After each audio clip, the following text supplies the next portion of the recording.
Hello! Je ne vous avais pas fait de revue ciné depuis très très longtemps, mais là, il fallait que je vous fasse une revue ciné sur Bob Marley One Love. Kingsley Ben-Adir joue le rôle de Bob Marley et je dois avouer que sincèrement, au début du film, j'étais là, mais c'est quoi ce choix en fait pour Bob Marley? Avec tous les enfants qu'il a, tous les fils qui lui ressemblent, ils auraient pu prendre sincèrement un des fils Marley pour jouer le rôle du père. Après, peut-être que ça aurait créé des jalousies entre les frères, je sais pas, mais bon, au début, j'étais pas très convaincue. Et puis, je me suis laissée prendre au fur et à mesure du film. Franchement, il y a certains moments où j'ai trouvé que ils avaient bien bossé peut-être les duets, les duets, je sais pas. À un moment donné, je me suis dit, ouais, franchement, il y a un air. Mais au début, c'était pas ça, quoi.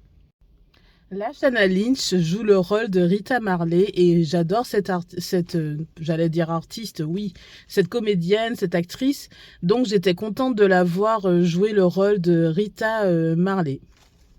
Le film dure moins de 2 heures et j'ai trouvé que il était fait assez bizarrement. C'est-à-dire qu'en fait, pendant tout le film, en fait, il y a genre une phase de la vie de Bob Marley et direct ils mettent une chanson. C'est limite comme si vous étiez en train de faire une dissertation et que pour chaque idée, vous mettiez un exemple et que l'exemple c'était une chanson.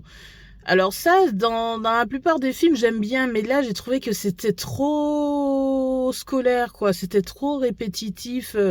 Un événement, une chanson, il dit un truc à Rita, Bob, une chanson. C'était... Alors j'adore les chansons de Bob Marley et j'ai kiffé franchement écouter la musique de Bob Marley dans une salle de ciné, c'était bien. Mais la façon dont c'était introduit dans le film, j'ai trouvé que c'était scolaire un peu, franchement, bof. Alors Bob Marley est mort très jeune, hein, je crois qu'il est mort à 36 ou 37 ans, je sais plus, j'ai pas retenu exactement l'âge.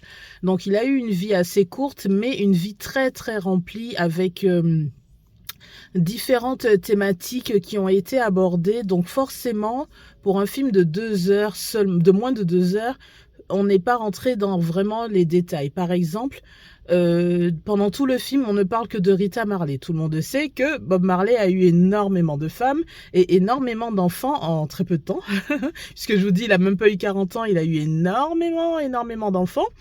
Et c'est abordé tellement rapidement dans le film. C'est Rita à un moment qui dit...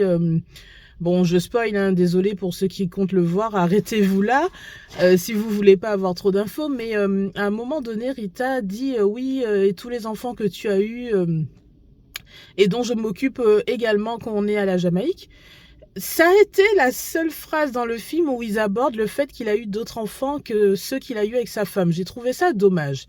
Parce que tout le monde sait. C'est pas comme s'il fallait cacher, genre on fait un film, on ignore qu'il a eu d'autres femmes et d'autres enfants. On a l'impression dans ce film que c'est Rita qui a trompé Bob. Je sais même pas si c'est vrai d'ailleurs. Est-ce que ça a été réellement ça dans la vie? Est-ce qu'elle l'a vraiment trompé? Je ne sais pas. Tout ce que je sais, c'est que dans le film, on nous présente le truc comme si c'était Rita qui, quand Bob n'était jamais là, parce qu'il était en train de jouer, de créer sa musique, en fait, elle a eu un autre mec à la Jamaïque et genre, Bob était très jaloux, il était blessé. Bref, on sait que Rita, elle a mangé. Hein. Les autres femmes de Bob, franchement, je pense qu'elle a bien morflé la pauvre. Et dans le film, on ne donne pas cette impression. On a l'impression qu'il était fou amoureux d'elle, qu'il avait besoin d'elle tout le temps auprès de lui pour l'aider à créer, pour chanter, puisqu'elle chantait dans le groupe aussi. Hein, elle était choriste. Et je trouve que cette dimension est beaucoup trop survolée, beaucoup trop atténuée. J'ai pas trop aimé. Alors, on parle beaucoup de la relation de Bob Marley avec son père, la relation inexistante, hein, puisque pendant tout le film, on comprend qu'il est métis, mais que la relation entre son père et sa mère, ça a dû être une relation assez brève, même si il avait des petits souvenirs fugaces de son père, mais c'est des souvenirs en mode le père il dit que c'est pas son enfant, il s'en va, etc. Il abandonne la mère et son enfant. Et on a une photo vite fait du père et on comprend également que Bob Marley ressemble énormément à son père, ce qui est vrai puisque quand on fait des recherches sur Internet, on voit une photo du père de Bob Marley et effectivement c'est sa photocopie, sauf qu'il y en a un qui est blanc, l'autre qui est métis. Et on comprend que Bob Marley avait quand même subi du rejet du fait de son métissage quand il était petit, et c'est quelque chose, je pense, qui a joué dans sa personnalité. Ça a joué sur le fait qu'au début, il avait besoin de se sentir accepté.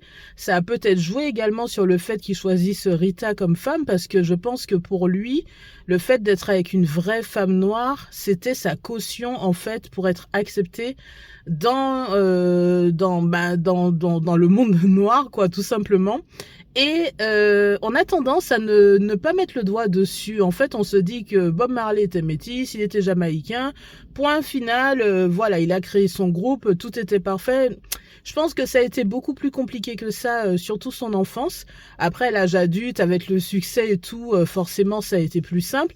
Et surtout le fait que il soit reconnu à l'international, donc du coup il fréquentait beaucoup de blancs, beaucoup de noirs, donc le fait qu'il soit métis, plus grand, ça n'a pas été un souci, mais petit, je pense que ça a été une vraie blessure pour lui. Donc l'abandon de son père, le fait de ne pas vraiment avoir grandi avec sa mère aussi, et le rejet du fait de son métissage. Il était surnommé quand même peau jaune, yellow skin ou je sais pas quoi. Donc c'est vrai que je pense que vivre dans un pays à majorité noire quand on est métis, ça doit pas être si simple que ça. Je suis pas concernée donc je peux pas dire, mais quand même je pense. Et voilà. Ensuite, en ce qui concerne la musique, donc j'ai beaucoup aimé le fait qu'on nous montre à peu près, parce que je pense que ça a été très condensé pour tenir en moins de 2 heures de film. J'ai aimé qu'on nous montre comment les idées sont venues pour beaucoup de tubes, comment la musique se crée. Ça, c'est la partie que j'ai préférée parce que franchement, je ne suis pas musicienne et je ne suis pas chanteuse, je ne suis pas artiste, mais j'adore tout ce qui concerne la création de musique. Franchement, les instruments, les voix, comment les idées viennent, comment on arrange le tout, franchement, j'adore ça. Et c'est ce que j'ai préféré dans le film. J'ai trouvé que, à la limite, s'ils avaient parlé que de ça, moi, ça m'allait, quoi.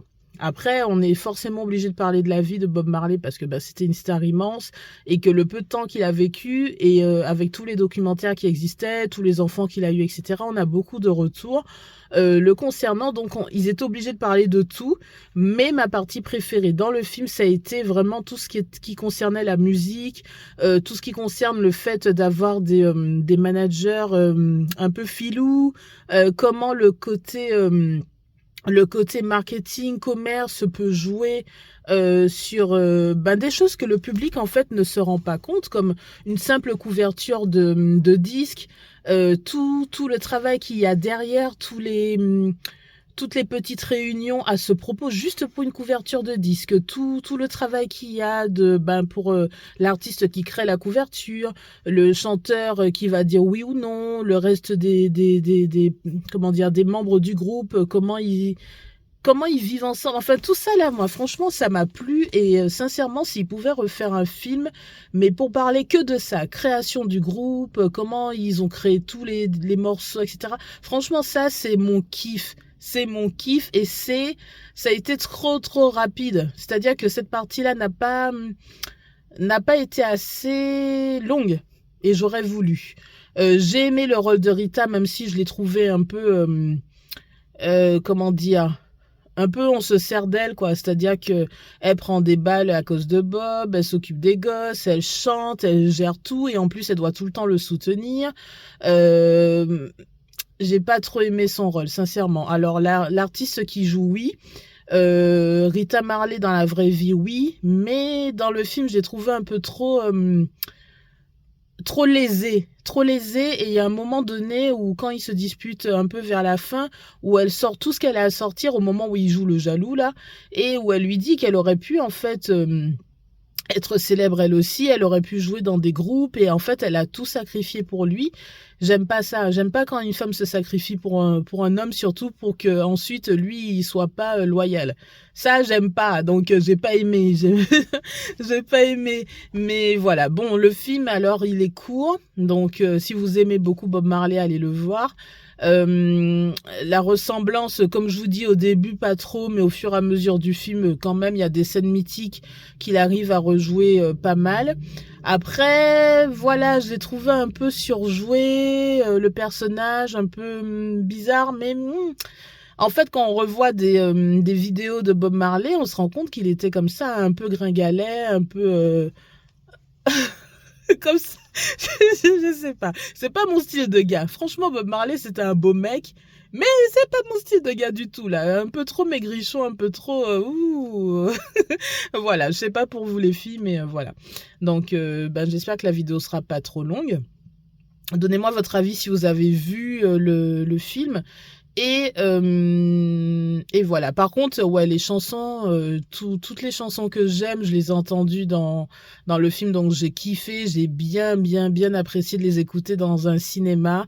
Tout le monde écoutait, tout le monde était content, la salle était pleine. Alors c'était pas la plus grande salle de l'UGC, c'était une salle moyenne, je vais dire, mais elle était bien remplie. Petit coucou à l'américaine que j'ai croisée en rentrant dans la salle. Là, on s'est parlé 5 secondes, mais c'était trop cool. Et voilà, à bientôt pour une autre revue de film.